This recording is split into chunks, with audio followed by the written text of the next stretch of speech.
नमस्ते बच्चों। आज हम इस वीडियो में लेकर आए हैं आपके लिए 2026 का मॉडल पेपर। विषय है हिंदी। यहाँ हम यूपी बोर्ड में पढ़ने वाले बच्चों के लिए कक्षा 10 का हिंदी का मॉडल पेपर लेके आए हैं। जैसा कि आपको पता होना चाहिए, हमने पिछले साल भी मॉडल पेपर तैयार किया था, यानी 2025 की वार्षिक परीक्षा के लिए हमने जो मॉडल पेपर तैयार किया था, उस मॉडल पेपर से बोर्ड की परीक्षा में 41 नंबर का प्रश्न आया हुआ था। जैसा कि आपको पता हो कि हमारे मॉडल पेपर से वार्षिक बोर्ड की परीक्षा में 41 नंबर का पेपर, वो भी मात्र 70 नंबर में आया हुआ था। उसी से उत्साहित होकर के हमने इस साल भी मॉडल पेपर तैयार किया है 2026 के उन बच्चों के लिए, 2026 में परीक्षा देने वाले उन बच्चों के लिए जो कि यूपी बोर्ड से हैं और हिंदी विषय में परीक्षा दे रहे हैं। तो हिंदी विषय के छात्रों के लिए हम 2025 में मॉडल पेपर लाए हैं। आइए देखते हैं इस मॉडल पेपर में क्या है। किंतु उससे पहले हम आपको बता दें कि यदि हमारा मॉडल पेपर अच्छा लगता है तो हमारे इस प्रयास को सार्थक बनाइए। अधिक से अधिक इस वीडियो पर कमेंट कीजिए, वीडियो को लाइक कीजिए और वीडियो को शेयर कीजिए तथा अधिक से अधिक संख्या में हमारे चैनल को सब्सक्राइब कीजिए। तो आइए देखते हैं आज का मॉडल पेपर क्या है। यह है हमारा मॉडल पेपर, जिसमें खंड अ और आगे चल के खंड ब है। खंड अ में 20 प्रश्न हैं जो कि ऑप्शनल हैं, यानी बहुविकल्पीय तरह के हैं। यहाँ प्रश्न संख्या 6 है। इस प्रकार से ये बहुविकल्पीय प्रश्न हैं। और इसके पश्चात इधर भी है, ये बहुविकल्पीय प्रश्न ये भी है, जो यहाँ पर प्रश्न नंबर 14 तक दिया हुआ है, जैसा कि आपको दिख रहा होगा। और उसके पश्चात आता है हमारा प्रश्न नंबर 15 से, प्रश्न नंबर 15 से लेके 20 तक के प्रश्न आते हैं, जो कि यहाँ पर दिख रहा है। प्रश्न संख्या 15 से लेकर के यहाँ प्रश्न संख्या 20 तक दिख रहा है यहाँ पर। और ये सब बहुविकल्पीय तरह के हैं। और अब खंड अ के पश्चात खंड ब आता है, जो कि गद्य पर आधारित प्रश्न है, यानी गद्य खंड से आधारित प्रश्न है। जैसा कि आपको दिख रहा है यहाँ पर, हमने प्रश्न नंबर 21 जो कि खंड ब से है, इसे हमने लिया है ईर्ष्या तू न गई मेरे मन से नामक पाठ से, जिसके लेखक हैं रामधारी सिंह दिनकर। तो दिनकर जी की रचना ईर्ष्या तू न गई मेरे मन से, ये खंड लिया हुआ है। इसके पश्चात आता है इसी का दूसरा अथवा करके दूसरा है, जो कि यहाँ पर हमने लिया है मित्रता नामक चैप्टर से, जिसके लेखक हैं आचार्य रामचंद्र शुक्ल। जैसा कि आप जानते हैं, आचार्य रामचंद्र शुक्ल एक बहुत ही उच्च कोटि के लेखक रहे हैं। उनकी रचना मित्रता से यहाँ पर दिया हुआ है।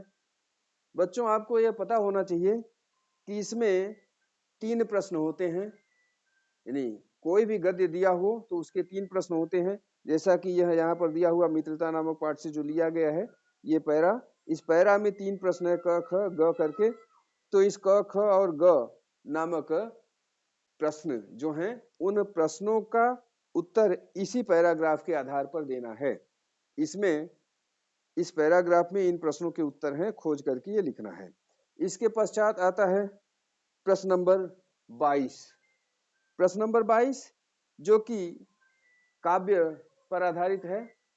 और काव्य पर आधारित इस प्रश्न नंबर 22 से जो पहला खंड है वह है स्वदेश प्रेम से, जिसके रचनाकार हैं राम नरेश त्रिपाठी।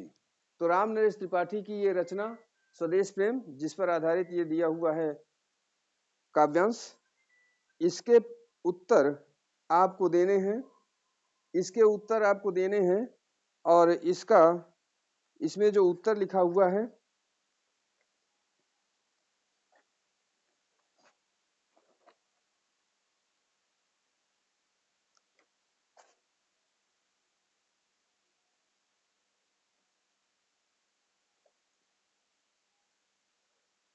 उसका उत्तर देना है। यहाँ प्रश्न लिखे हुए हैं अ, ब और स। तो इस प्रकार से प्रश्न 22 के खंड के प्रश्न 22 का जो पहला काव्य है उसका उत्तर देना है और प्रश्न नंबर 22 का ही दूसरा काव्य खंड है जो कि लिया गया है पद नामक शीर्षक से, जिसके रचनाकार हैं सूरदास जी। महाकवि सूरदास की रचना है। दूसरा जो कि है चरण कमल बंदो हरिराई, पद नामक शीर्षक है और उस पर भी 3 प्रश्न दिए हुए हैं। इन्हीं 3 प्रश्नों का उत्तर आपको देना है इस काव्य को पढ़ करके। और इसके बाद आता है प्रश्न नंबर 23। प्रश्न नंबर 23 जो कि संस्कृत खंड प्रश्न नंबर 23 जो कि जीवन परिचय है। इसमें पहले 3 गद्य लेखकों का और बाद में 3 काव्य लेखकों का जीवन परिचय दिया हुआ, जैसा कि आपको दिख रहा है।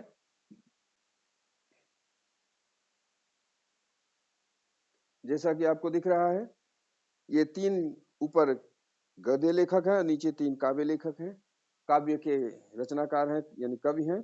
इन 3 कवियों और 3 गद्य रचनाकारों का जीवन परिचय देना है। और इसके बाद आता है प्रश्न नंबर 24 जो कि संस्कृत खंड से है। संस्कृत खंड से पहला 24 का क है। इसमें हमने लिया है वाराणसी शीर्षक से, ऐसा नगरी भारतीय संस्कृति है, संस्कृत भाषा यह केंद्र स्थलीय अस्ति। ये संस्कृत खंड का पहला है। और संस्कृत खंड का दूसरा गद्य हमने लिया है प्रबुद्धो ग्रामीण नामक पाठ से।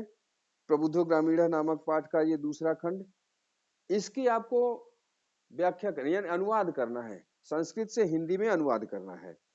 इसके बाद संस्कृत खंड का ही काव्य है जिसे हम श्लोक कहते हैं। श्लोक भी 2 दिया है अथवा करके, ऊपर और नीचे करके, अथवा बीच में है 2 दिया है। इसमें से एक का लिखना है, यानी गद्य में से 2 में से एक लिखना है और काव्य में भी यानी श्लोक का भी 2 में से एक लिखना है, यानी एक गद्य का और एक श्लोक का अनुवाद हिंदी में करना है। और अब आता है प्रश्न नंबर 24 का ग। अपनी पाठ्यपुस्तक से कंठस्थ किया हुआ कोई एक श्लोक लिखना है जो कि प्रश्न पत्र में न आया हो, तो एक श्लोक लिखना है जो 2 नंबर का होता है। इसके बाद है प्रश्न नंबर 24 का घ जो कि संस्कृत के प्रश्नों का उत्तर देना है। जैसा कि संस्कृत के प्रश्न यहाँ आपको दिखाई देंगे। संस्कृत के प्रश्न यहाँ पर हैं। वाराणसी नगरी के शाम संगम स्थली अस्ति। इस प्रकार से क, ख, ग और घ करके 4 प्रश्न यहाँ पर दिए हुए हैं। इन 4 में से 2 प्रश्नों के उत्तर आपको देने होंगे। इसके बाद आता है प्रश्न नंबर 25 जो कि प्रार्थना पत्र है। इसमें हमने 2 प्रार्थना पत्र दिया है अथवा करके, पहला और दूसरा या यहाँ लिखा हुआ है, तो पहला लिखिए या दूसरा लिखिए। 2 में से एक प्रश्न पत्र, 2 में से एक प्रार्थना पत्र आपको लिखना है। पहला इसमें शुल्क मुक्ति के लिए विद्यालय के प्रधानाचार्य को पत्र लिखना है और दूसरा अपने बड़े भाई की शादी में आमंत्रित करने के लिए अपने किसी मित्र को पत्र लिखना है। तो इस प्रकार से 2 प्रश्न यहाँ पर हैं। और अब प्रश्न नंबर 26, प्रश्न नंबर 26 जो कि खंड काव्य से है।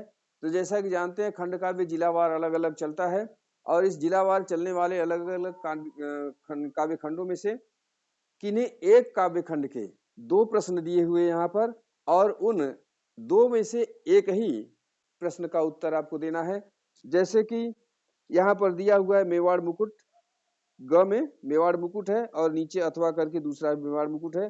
तो इस मेवाड़ मुकुट के 2 प्रश्नों में से किसी एक प्रश्न का उत्तर देना है। तो इस प्रकार से हर एक खंड काव्य के लिए यही बात लागू होती है कि हर एक खंड काव्य से जो 2 प्रश्न दिए हुए हैं उन 2 प्रश्नों में से एक प्रश्न का उत्तर आपको देना है। और इसी प्रकार से यहाँ भी दिया हुआ है सारे काव्यखंड यहाँ दिए हुए हैं। सभी काव्यखंडों पर आधारित दो दो प्रश्न हैं, बीच में अथवा लिखा हुआ है। तो दो प्रश्नों में से किसी एक का ही देना है।